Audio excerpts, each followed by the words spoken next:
Welcome to Love at First Mic with Demi York and Alex Alvarez. Oh my goodness. Demi, how are Hi. you? The horrors persist, but so do I. Yeah, okay. And I didn't even know, unfortunately, walking into today's episode, that you didn't like this movie. I fucking hate this movie. Okay. What would you say is the craziest thing about it? It sucks. What's the stupidest thing about it? See, Moose doesn't like it. She said, I'm fucking out of here. I don't want to talk about this fucking shit. And then you would just say Moose doesn't love this movie? She does not love this movie. She thinks it's crazy and fucking stupid. Man. Well, Demi, guess what? My name's Alex, and today we're talking about Crazy Stupid Love. Hi, I'm Demi York. Welcome back to Love at First Mic, a podcast where we talk about movies that everyone else loves and Potentially we hate a lot. Today is that day for me. I do indeed hate this fucking movie. Yeah, well, let's hit the easy stuff, right? So Okay. Ryan Gosling, Steve Carell. Ryan Gosling saves this movie. Ryan Gosling and Emma Stone. Mwah, I love their chemistry together. He is definitely the gem of this movie. He's for Knuff me. about it. He's Knuff about it. I just saw this theory about it that Ryan Gosling Ken wasn't the Ken. Thanks, Moo. Wasn't the main Ken, I think, or something like that. Ryan Gosling Ken wasn't the main the Ken? original Ken, or isn't the Ken? I don't know. I might be quoting that incorrectly now. You gotta get your Reddit theories on. I do. They're everywhere though. They're everywhere. Oh my god! Especially since like Greta didn't get nommed.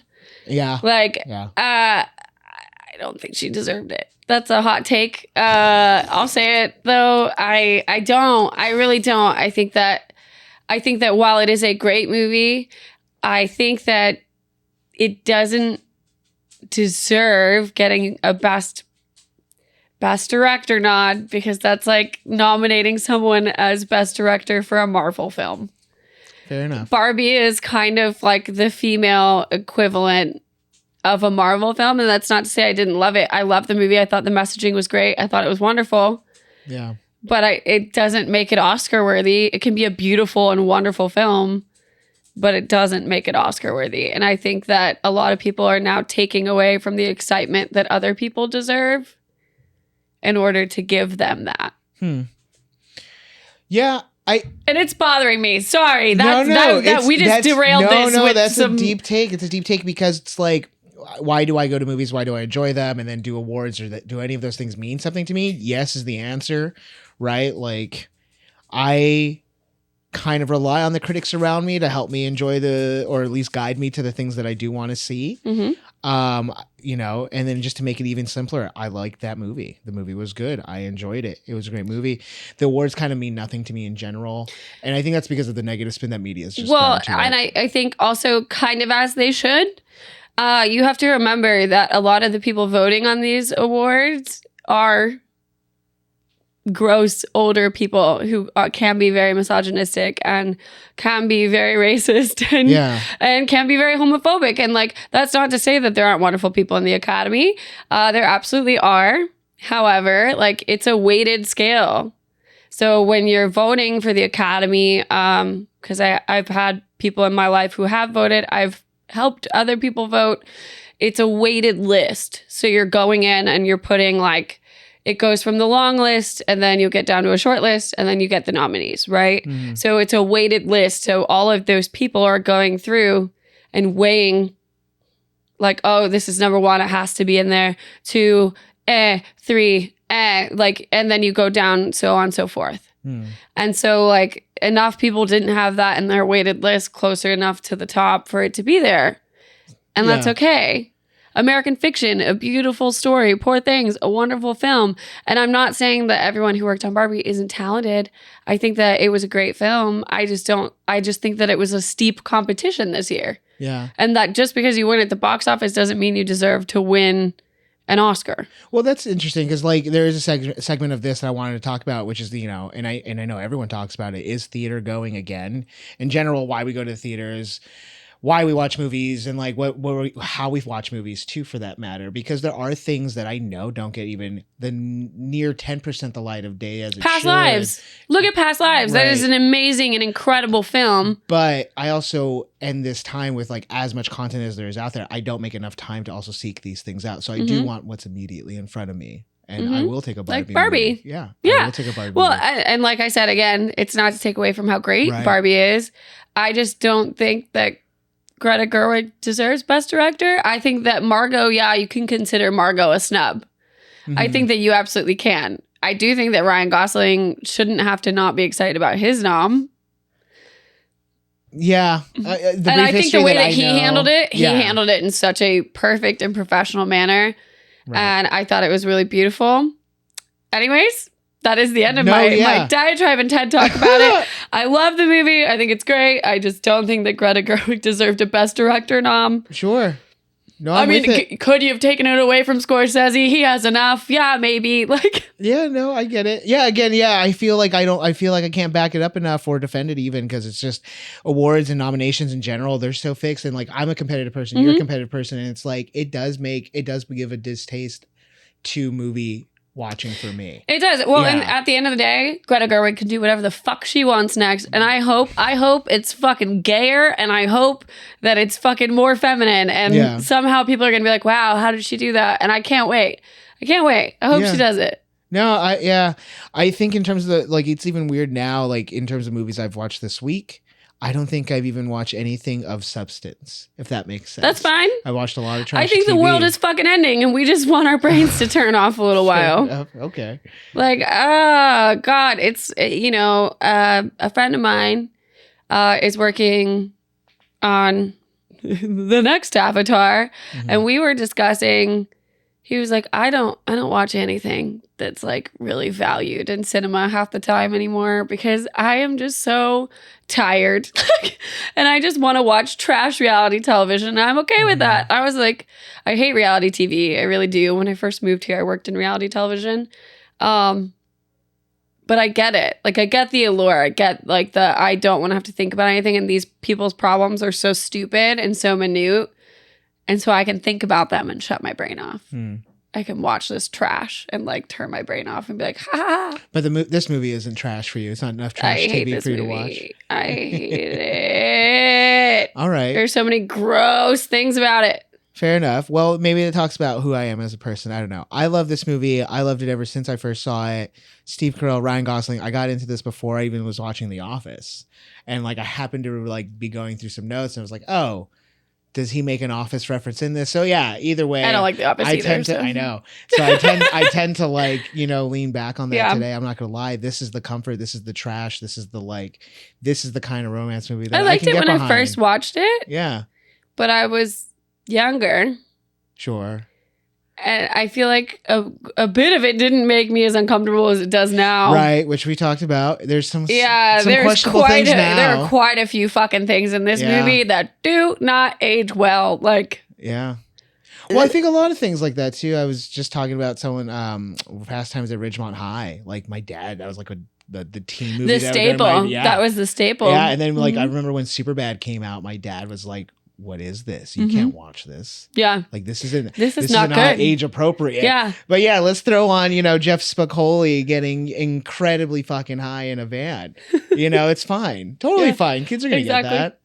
Yeah. Anyway, well, I remember, let's just jump into that part then. Theaters in general and theater going and theater movies. When I first saw this movie, I'm pretty sure it was a date. And I'm pretty sure it was a first date, or at least along those lines. And it was the perfect rom-com movie at that time for me, with my partner, and I think that's why I hold this one so special. It's the Did you date them for a while? Yeah.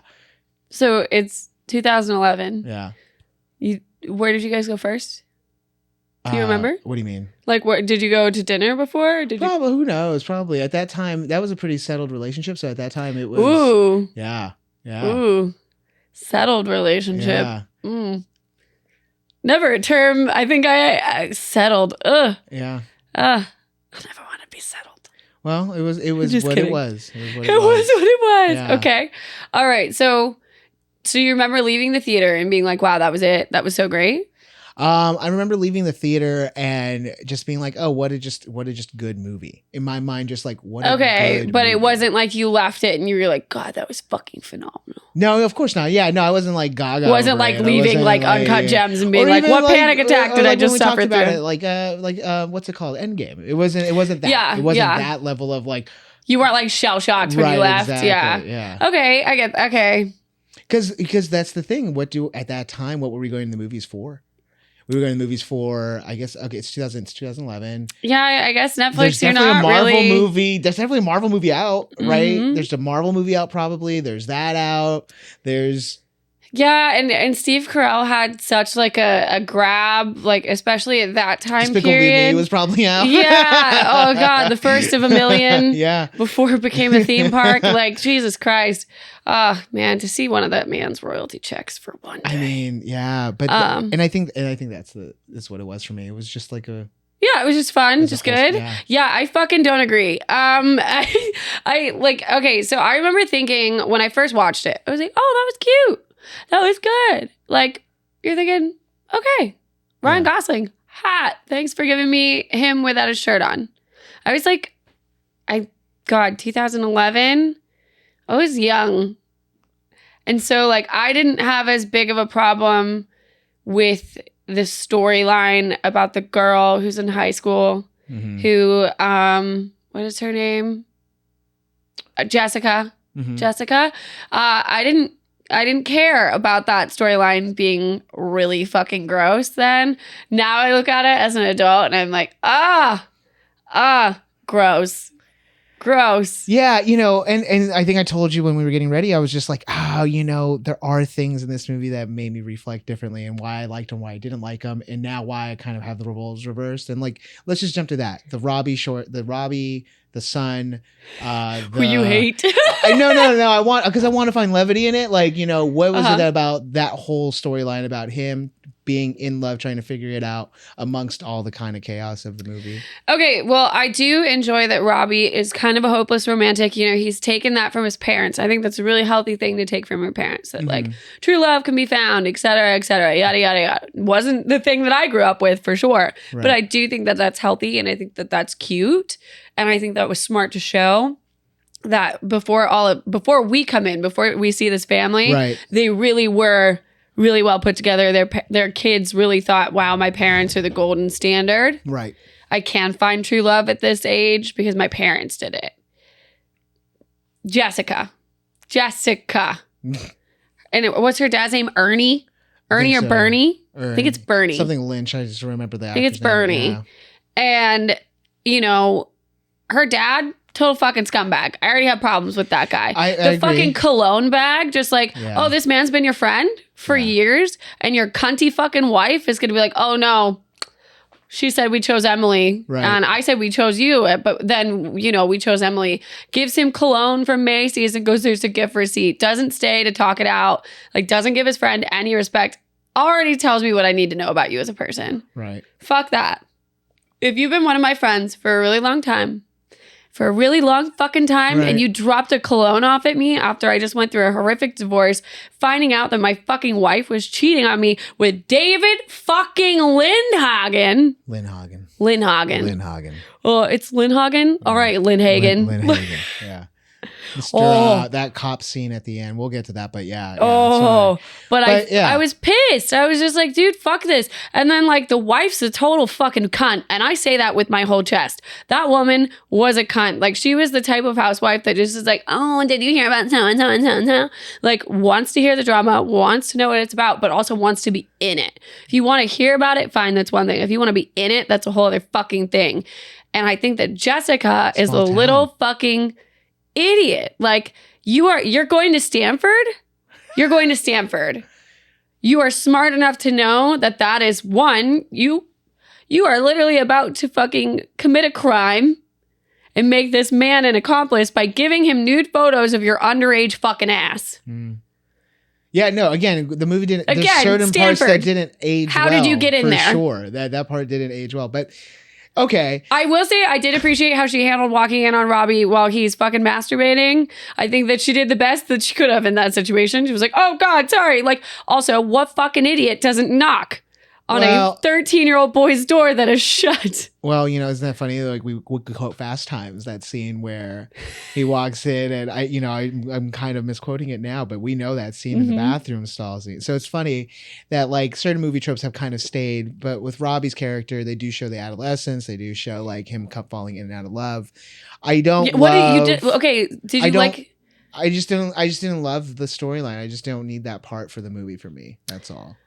Did you like his Scarlet Letter outburst though? I hated it. I hated it so much because what's crazy, I think I hated it because like I do see myself in that. That's definitely an act of just outright love for someone. Yeah. Like that's where you're just like willing to like it all. Fuck this. Yeah, that's the I object moment at every wedding, and he found a way to do it using relevant means, and kudos to the character of like, yeah, I thought I used my school. I think the best part of him talking about what is it called? The thing that he's standing on, the scaffolding, like it's when he's on the tree, when he's on the no, he built himself that thing. Oh. What is it called?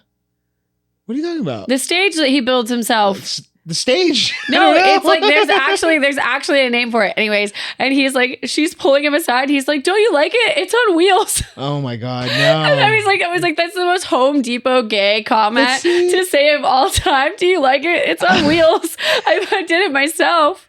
But see, and that's the thing, you caught those details, and that's why I thought you would have liked this movie more too. I thought because there are lots of little details. Yeah.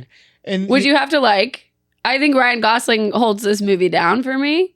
I really don't think I'm not saying he's unnecessary because the bromance is so important to the movie. The bromance is so important. That's what makes the movie. The movie may be about love and all those things. Without Ryan Gosling, though, you have no transformation of our ugly duckling into a swan, so therefore you don't have. Right. He is the witch. He is the fairy. He is like the fairy godmother. Yeah. No, absolutely. He's Ursula. But I do hate that shopping montage scene of sorts. I love it. That's the part that I like the most. I know. I love him slapping him. Also, there's no Sbarro in the Century City Ball. That really drives me nuts for some reason. Not anymore. Was there one time? Not anymore, yeah. Because I think they started closing down most of them. Yeah, because you know why? They wanted more like Din Tai Fung, bougie ass Italy. I think the Beverly Center had a Sbarro's at one point.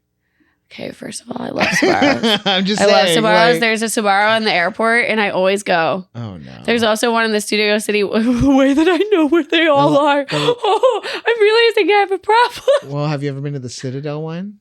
I haven't been to the Citadel at all, period. Okay, well, that's a treat on its own.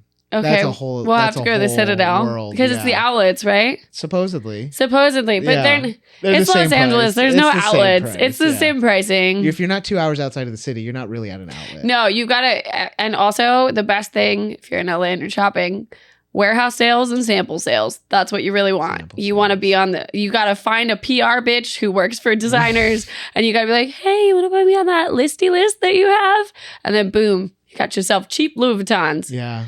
But I like the shopping scene, mainly because it really shows how people think that they're taking care of themselves, but they actually aren't allowing themselves to take care of themselves the way that they should. And I really like that, especially it happening to a man for once, because you always get those makeover scenes where it's a woman. Right. Essentially Ryan Gosling is Pretty Womaning him. Mm-hmm. Yeah, no, and that's why I love it because of the interaction. Yeah, I don't know why the shop. It just bugs me that it's a shopping scene. I love the better than the Gap line. That's be better line. than the Gap and the slap. The way I want to tell people in my life be better than the Gap all the time. I do it, but still. Yeah, do you think Ryan Gosling's character though? I mean, obviously, I think I know the answer. But no, I'm not even gonna ask the question then. Fucking ask it. No, I was just say it with your chest. Do you think he is a suave gentleman in this movie? Like, do you think he actually is someone that you would be interested in if you ran across him? I don't think I would be interested in him. Okay. He comes off as like, so you know those guys here in Los Angeles who they got really into Bitcoin at the right time. Interesting. Okay. And they've got money. Okay. And they think that they kind of own shit. And they don't really have to work.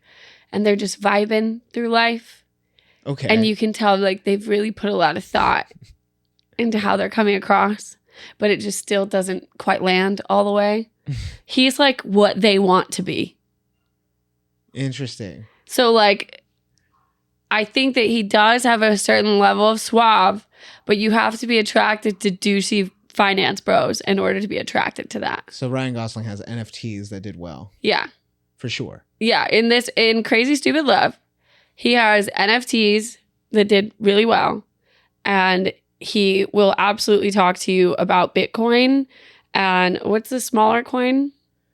Litecoin, Ethereum. Yeah. And he'll be like, oh my God, Ethereum's the next big thing every time you talk to him. Got it. And he'll be like, oh my God, you want to get out of here? Interesting. I don't know.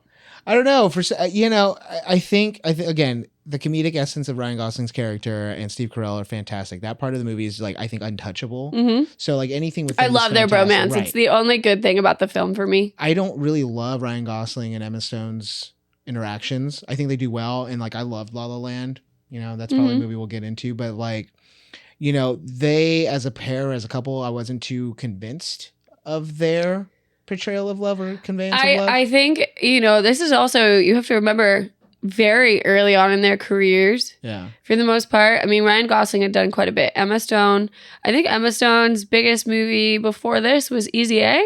Probably. I think. Yeah, something about Scarlet Letter sounds right. Yeah. So I think that they did good for what they were working with. Mm-hmm. And also, I feel like certain aspects of this movie do feel forced, but they feel forced on purpose. Yeah, well, what's a good example of that? Like how ever end up with Josh fucking Groban? I forgot about Josh Groban. Dude, the way that I saw the cantina, right? The cantina, and her best friend is the realest fucking bitch alive. She was like, "Oh my God. Did you hear that? I think he's gonna propose." And she goes, "At the El Torito Grill? God, I hope not." Yeah. And I was like, no, she's a homie. Bitch, same. Yeah, she's a homie. And like she even calls her from the bar and is like, "That really hot guy's here. Like you gotta come, leave your studying cape." And she's like, "No, I gotta study." And like she just knows he's gonna be there, so she just shows up all wet. Also, when is it gonna rain in Los Angeles like that? It rarely happens, especially at that time period. It rarely rained like that. Runs into the bar and just fucking kisses him. Was like, "Do you still think I'm attractive? Do you still want to go home with me?" I thought that was the most romantic. I think it's a great scene. Yeah, absolutely. I think it's a great scene. Yeah. I think that they did the best with it that they could. I just think it's ridiculous that it would rain like that. Josh Groban. What else are you going to do? You got to have it rain a little. You got to wash away the sins. You just left Josh Groban. I loved her freak out though when Josh Groban's character was like, I just need to think. I need to take a little bit of time to find out where we are. And she's just like, this walking human fucking calculator is gonna fucking stay here and tell me? Yeah. Oh, if I was her, I would have lost my mind. I would have flipped that table. I wouldn't have just stopped at drinking that gin drink. I would have fucking broke shit. I'd been like, bah. That's what I think of you taking time, motherfucker. Take time over this. Ooh. Yeah. No, I think... Well, all right. Yeah, I think Ryan's character is someone that most people and most men tend to strive for, though. I understand now where you're coming from with the whole NFT vibe, technically, or like that kind of idea. But yeah, I thought, or like he's an agent. Definitely, he can give up agent like a PR vibes. person of some sort. But like in my mind, like, oh yeah, that's a gentleman of some sort of standard I'd be okay with.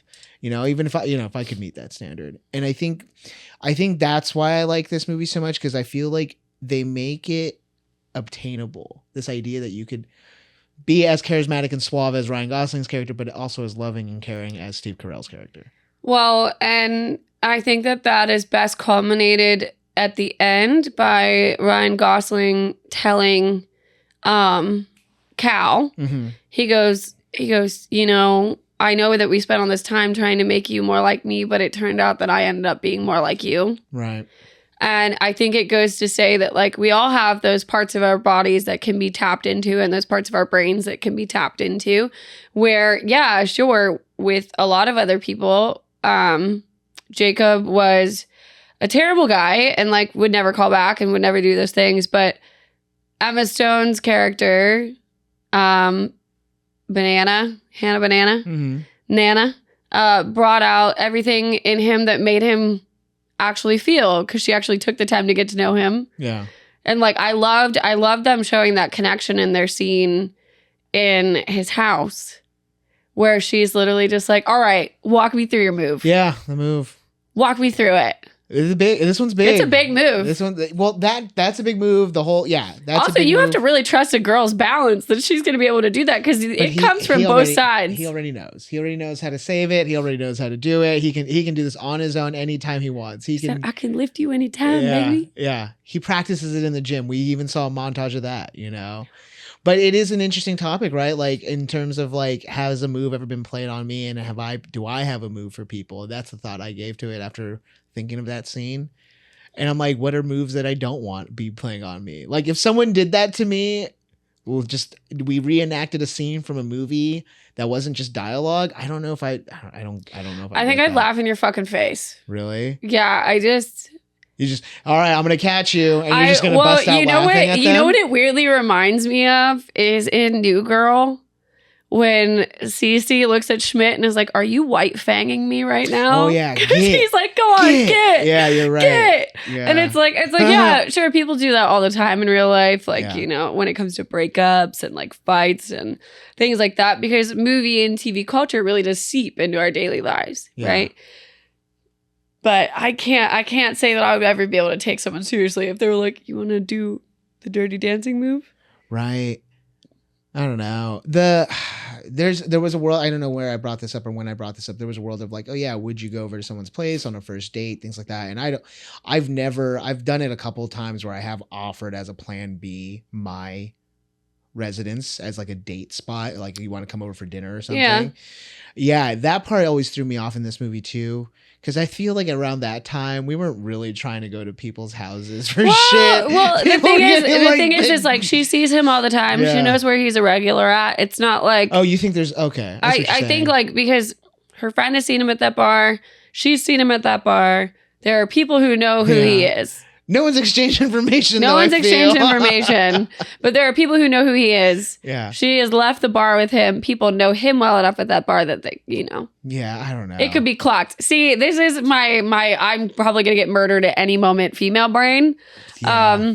Because I think about that all the time. But see, that's a good perspective. Like, because there are parts of this thing where I'm like, well, like I said, they make it seem obtainable, but like only aspects of it. Well, it's a suspension of disbelief. Yeah, my that ability they do in to every pick up film. someone at a bar, like I'm pretty sure is 0 to like maybe 20% chance likelihood. I've done it. Right, you have. I haven't. But watching this movie makes me feel like I could. What are you? Okay, so what is your move? Oh, it depends. It's the night of the week. It depends on what museum we went to. It's curated. Okay, all right. But there's usually give me Wednesday situation. Okay, a Wednesday, 7 p.m. and I need to wake up for work. There's a nice playlist going on. Good food was definitely made. If it was at my place, and we're probably a couple of drinks in for sure. But that's it. It's just setting the scene, setting a vibe, setting the scene, making sure. And like I'll probably talk about music for like 30 minutes and go. What would be your line at a bar? Like if you were hitting on someone at a bar? Oh, zero courage. I can't. I've probably missed so many opportunities too. We are so very different. I know, and it's not that I just like talking to people, and then I don't realize, oh, this is actually a good interaction. Oh. Especially when I was... I understand that. Yeah, it's just... I don't know. I need a little more of a tell sometimes. And sometimes I'm just not looking for that. I don't go out to look for that. So that's where dating apps kind of help. Yeah, I get that. I think that's why I hate dating apps. Yeah. Yeah. It makes it too easy, I guess. Yeah. Well, no, it's not even that. It's just I am truly a person that I work off of the vibe of the other person. Like, doesn't matter to me like what sex, gender, etc. that you are. Yeah. I just need to vibe with you, and I need to like enjoy your energy and the space that you want to take in my life.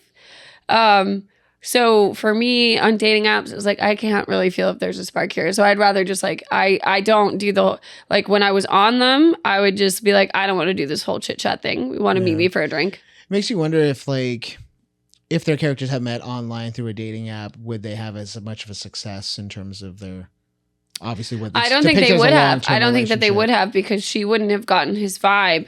He would have sent like a cheesy line or something like that. Because I can tell you right now, when I was on dating apps, it was a cheesy line that picked her up in the bar. Just saying, huh? It was a cheesy line that kind of got her. It didn't though because she laughed at him and left.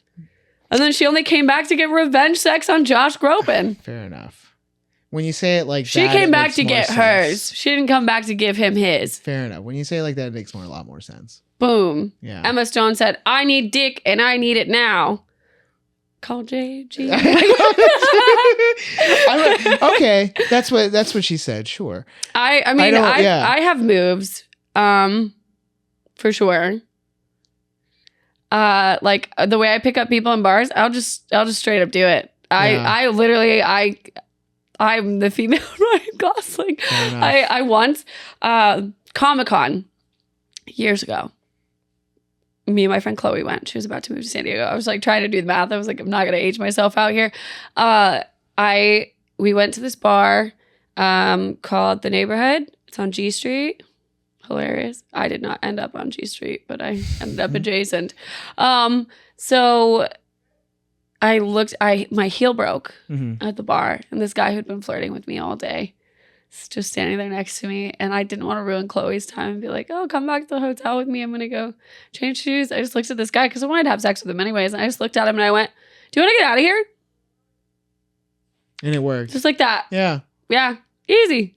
But then again, coin purse. Fair enough. You know? Different time.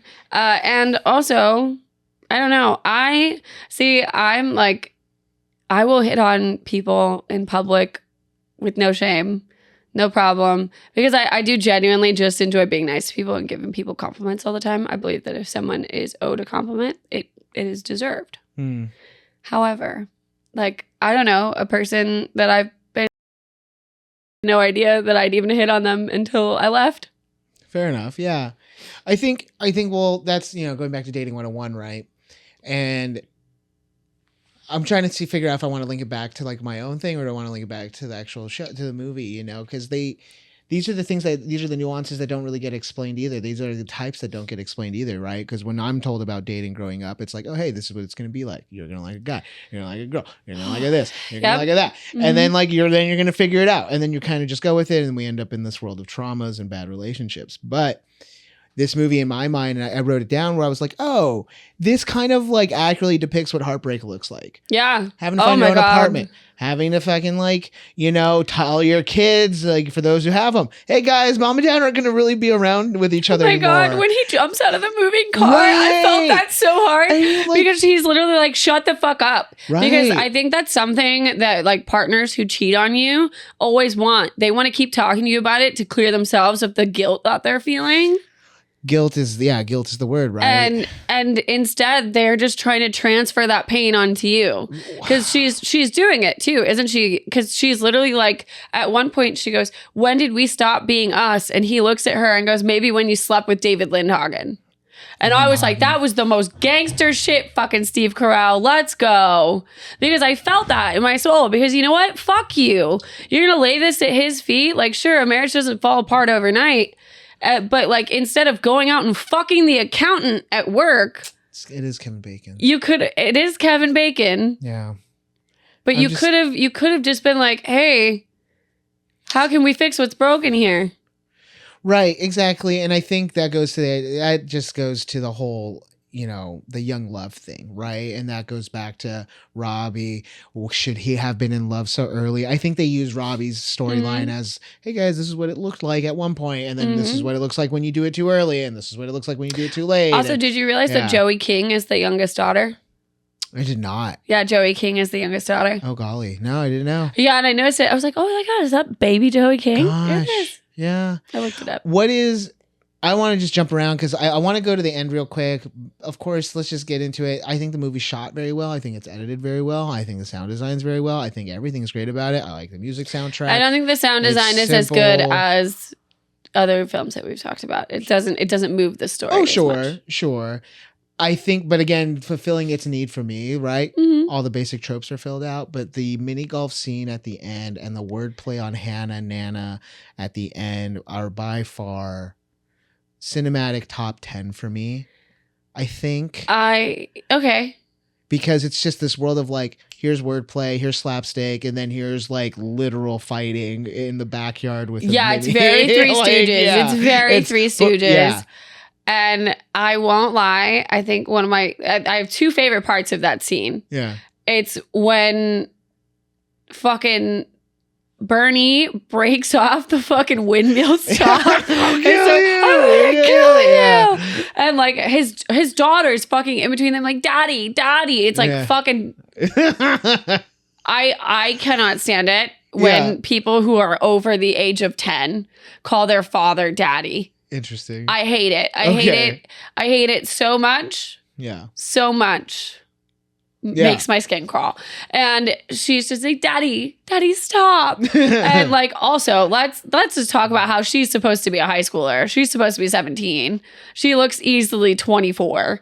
Yeah. Okay. Sure. Sure. So, I mean, yeah, I try not to worry about those, but I get that. Yeah. I totally see it. I worry about it. I worry about it as a girl who grew up having to look at those girls and being like, why don't I look at that like that? You know what I mean? Yeah. Because like having 30-year-olds and mid 20-year-olds be fucking high schoolers is really damaging to a young female girl's psyche of like, why don't I look like that? Right.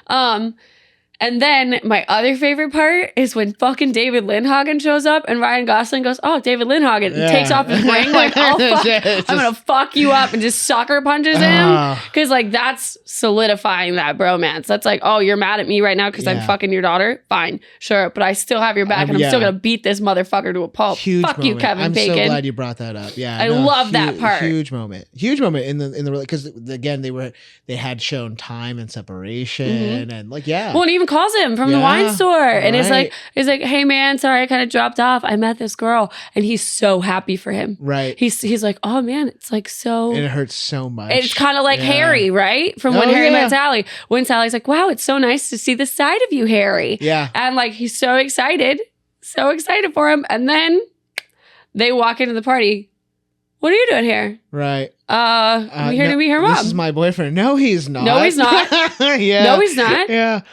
Oh, God. And talk about the double standard that man just put out for himself. And that one speech that he does give before the end of that scene where he's just like, I just know too much. You'll never have my blessing. Like, again, another honest moment. Mm-hmm. Just another honest human moment that those characters got to share.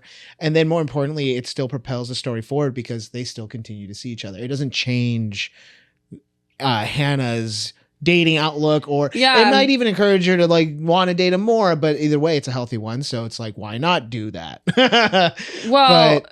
And I think that also it's also interesting because it kind of pushes her more towards her mom's side of things, like when she's like, oh my god, he's so cute, fine. And it's like, I don't know. So when you date people, right, how much weight do you put into their past relationships or like past sexual partners? I think the earlier version of myself for sure used to get jealous and like, would want to know where I like stacked up. And then now I just like with my old stacked up in terms of ranking or number total. I think anything really. Right? Okay. Whatever the metric needed to be that I needed to surpass or do better as or like be aware of in that relationship. But like more importantly,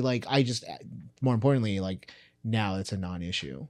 Yeah. It is about connection, and you do know how to kind of cut through the BS to get there. And I think that kind of just what makes this funny movie is that the communication's missed, and it makes miscommunication look fun. Mm-hmm. Right? Not getting into deeper details. Although they have a good bromance, obviously he never knew his daughter's name. Like, you know what I mean? Like, well, and then he even says that. He's like, you told me not to talk about my kids. Right, yeah, exactly. So it's like, it's like, all right, well, I guess we really knew each other but didn't. But those are boundaries that they respected early on, and that's a good point too there. Another fine detail where they were upfront from jump. And it worked because now what happens when you're not upfront with people? You get not Marissa Tomei. I think it's Kate is the teacher's character's name. Oh my god! And the amount of times that I've unfortunately been a part of something like that because I wasn't upfront. I wasn't clear. I wasn't direct.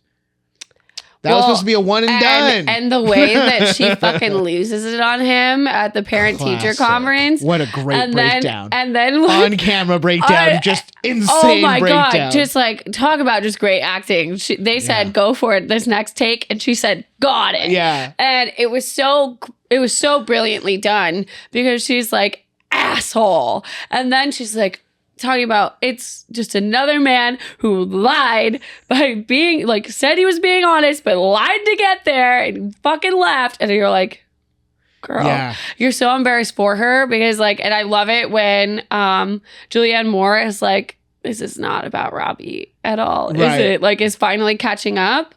But I think, fuck that bitch. The way that she's like so double standardy. Like, you went and fucked around on him while you guys were married.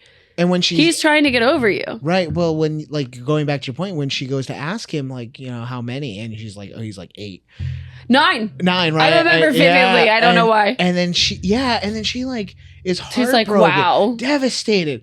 And I'm bitch, you can have it both ways. Yeah, and that's where like again the part of the realism of the movie comes out for me. I'm just like, yeah, I've been there and I connect and I understand this. Like, well, yeah, and it's usually the person who cheats that gets the most hurt that you found someone else. How do you feel about her sticking with him?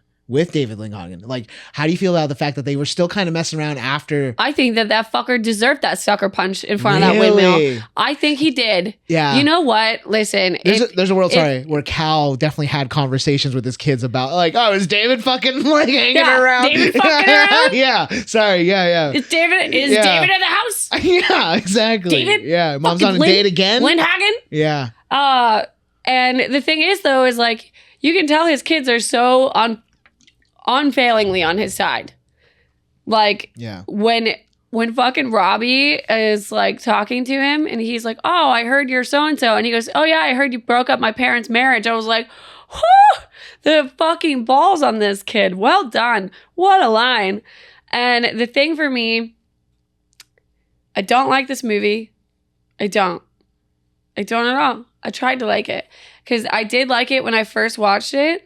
But now watching it again, I don't. I kind of hate it. And I think it makes makes my skin kind of crawl a little bit. I get the fucking dirty pictures of the fucking digital camera, and then you're printing them out on your family's printer.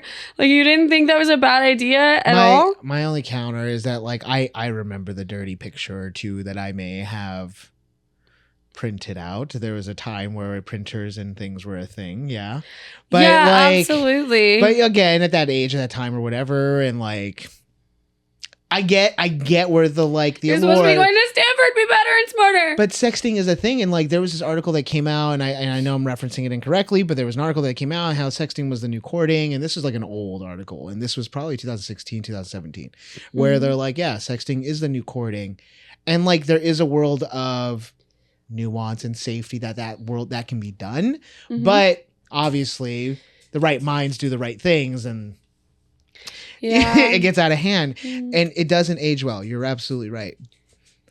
Okay, can we talk about my favorite little stupid thing in this movie? Yeah.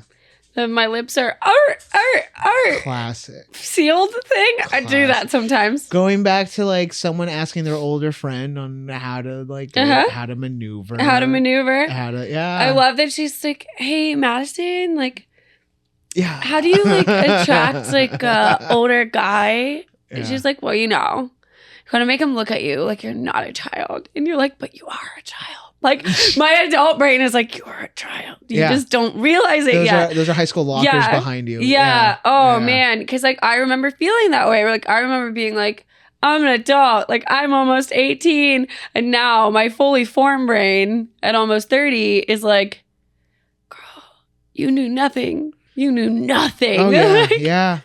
Hindsight's 2020. You know, it really is. And then, like, even rewatching this movie again, and, you know, reminiscing of past relationships, because that's what it is, right? I'm trying to learn from all those lessons. And I think this movie's a good reminder of the lessons you do learn along the way with any type of relationship, because there's a friendship, there's a bromance, there's work relationships, which we know are your favorite. Another work interoffice romance. Literally, I feel we need to start rating. One of these days we'll fucking have a film that doesn't have one. No, I was gonna say we need to start rating these interoffice romances. Seriously, this one just bugs me, of course, because obviously you love the characters and it's designed that way, where you don't love David Lindhagen. Hagen? It's Hagen. It's Hagen. Yeah. Oh my god, the cops. Hagen. The cops. Dude, okay. Lynn Hagen. Hagen. Hagen. Yeah. Oh man. Just keep it in the family. What a line. Yeah. That's a cop's look on domestic violence if I've ever heard one. Oh man. I'd like to think that after that incident though, Hannah and they went out for other dinners and lunches and things like that. I also like to think that Cal fixed the mini golf, but it probably never got played again. And it stained the grass. It stained the grass. Yeah. There's a brown spot on there. So all that whole scene where he's like fucking doing the grass. The one scene I do like about this film is when he decides that he still has her heart when he's in the yard and she calls him and makes up that fake fucking pilot light situation. Oh yeah. And like the way that sometimes after you've broken up with someone or like, you're hitting a rough patch with them, the way you want to see the way that they react to you. Like while you're talking to them about something, like even if you're on the phone, like you want to hear you want to see their smile, and he gets that. Yeah. I will say I like that. Yeah. Again, I'll give him that. Again, another great detail. And that's why I thought you would have liked this movie a lot. Maybe you just like the details a lot more. I like the details better. I think the rest of it fucking is ass. Yeah. Fair enough. In terms of, I feel like this is the first one we've come to that I'm passionately like. Yeah, no, I'm into it. Yeah, there are things that again, this movie I can't do much wrong by me in comparison to a lot of other things. Like I like this movie. I like how the story is told. I even noted that like the Love Actually kind of cuts where like you catch the story and the main character at different parts in their life and times, and they weave it all together into a funny little ending, which is why I think this movie gets at least 4 Lynn Hagens out of 5. 4? Yeah. Okay. 2. I know. This gets 2 Lynn Hagens. I was pretty set on that rating before we talked about it, and it's still there. No, I get it. Well, I don't want to keep on it too long. I think you've covered all the parts that I want to talk about, and I really appreciate all the things that you brought up. But I am curious, since you aren't watching Barbie this week, what are you watching? I have been on more of a reading kick. I'm reading more recently than I'm watching things. Are you not an audiobook, but do you do ebook or do you do like the physical? I like physical books. I love the smell of books. I redesigned a little reading nook in my living room, which is usually just Moose's elevated dog bed. Yeah. Because if I don't sit over there first, she will. Love that. It's like an elevated ottoman, essentially. And so I'll just sit there in my little reading nook and I'll get stoned and I'll just read books for like hours listening to classical music. Yeah. And I've been kind of doing that a little bit because sometimes I take a little bit of like a break away from like watching stuff. Yeah. I did watch. Oh my God. Why did I forget the name? It's a new one with Julia Roberts, Ethan Hawke. I know what you're talking Mahershala about. Ali. I know what you're talking about. You know what I'm talking about? I know what you're talking about. It's gonna bug me. It's like something, the end of the world. It's on Netflix. Yeah, it's on Netflix. I did watch that and it's brilliant. Yeah. But I also feel like now we're just behind. Yeah, Leave the World Behind. I feel like we're also just now giving people like a fucking map on how to like take over a country and break it down. Like I feel like we've always had it personally. I mean, like, but it's just, that movie is just one giant Black Mirror episode. So in the last whatever, and I don't mean to cut you off, but like in the last like year, I've kind of like, if not longer, I've actually stopped watching scary movies altogether. And I'm now. Because the world enough is scary. Yeah. No. Like, so because of it, I can't watch. I'm like kind of afraid to watch this movie because the trailers I've seen or the clips I've seen have already unsettled me enough. And I love Black Mirror. But even this last season of Black Mirror was very tame. Yeah. So the fact that this movie is already we're all scary, mentally exhausted. Fair enough. The fact that this movie's scarier than the Black Mirror season, like the trailer's scarier than the season, I'm like, ooh, I should probably hang on this until I can get it back. I think it's really well done. It's very beautifully crafted. The cinematography, amazing. The effects, stupendous. I definitely think that if you're feeling apprehensive about the future of our country, you should not watch the film. Yeah, no, I know. Or about the world. And in general. If you're scared of the world, don't watch this. If you're scared of the world, not great for you. Okay. But what have you been watching? I was on a bit of a Disney kick last couple of days. Been kind of not feeling well, so I started going through. Go ahead. Ooh, what's your favorite? Oh, Favorites are hard. I don't like favorites. I'll give you my top 3. Okay, top 3. Top 3, Disney, Pixar. Doesn't matter. Disney Plus. Would it be easier if you did 3 Disney and 3 Pixar? No, just whatever's on Disney Plus right now. Like right now. Up. No, I'm sorry, not Up. WALL-E is always my favorite comfort movie. God, that one's so good. Talking about the future of the world. God damn it. And so real nihilist on the WALL-E's couch. Yeah. One. Tangled, or a combination of Tangled and Princess of the Frog are always up there now. I love Princess of the Frog. Yeah, fantastic. Oh, that's a music, favorite of mine. Yeah, the whole thing. The music is so good. Yeah, and I don't mean it puts me to sleep in a bad way, but I usually have it as a night setting movie. Also, great villain song. Oh, fantastic. I think one of the best villain songs since Hunchback of Notre Dame. That's on the list of needing to rewatch. And then it's been a long time. The way, I cannot believe they went so hard on that fucking soundtrack. And not only that, like, that song gave me nightmares as a child. Yeah. Like, it was fucking horrifying. Yeah. Mainly because I grew up Catholic. So, like, that church being involved, ooh. And then Elementals. You know, I know it got its little resurgence while being on Disney Plus, and I think it's a movie. It's another meet cute that maybe it's something we talk about here. I never watched that movie. It's I don't have Disney Plus. 100% worth the watch. 100% worth the watch. You know what Disney movie always makes me really happy? The animated Robin Hood. Which one? The animated Robin Hood from like way back in the day. Oh my gosh, yes, with the fox. Yeah. I never, that fox was so hot. So long since I've seen that movie. So hot. Like I couldn't believe, like when I was a kid, I was like, am I weirdly attracted to a fox? Yes. Yeah. Yes, Answer's yes. 5 foxes. Anyone who grew up bisexual was attracted to that fox. Yeah, you know what's Are you funny? Queer? You wanted to fuck the fox from Robin Hood. Top 10 bisexual scenes. Interesting. I'm going to keep that noted for later. Because I have a movie scene. You might be gay if you like this. No, I have a movie scene where like it got, that was, I remember because of movies and Mine music. was Queen of the Damned. Mine was Interview with a Vampire. Akasha. Oh. Okay, makes sense. Oh. Makes sense. God, everyone in that movie was so hot. Makes sense. But everything good? Yeah, everything's fine. I'm chilling. I'm having a good time. You having a good time? Thank you, Pitbull. Y'all having a good time. Hey. Darling. Mr. Worldwide. No, yeah. Well, you know, I'm sorry to put you through this movie. Thanks for like giving me new insight on it, though. Listen, thank you for making me talk about it. Well, I'll Lynn Hagen you later.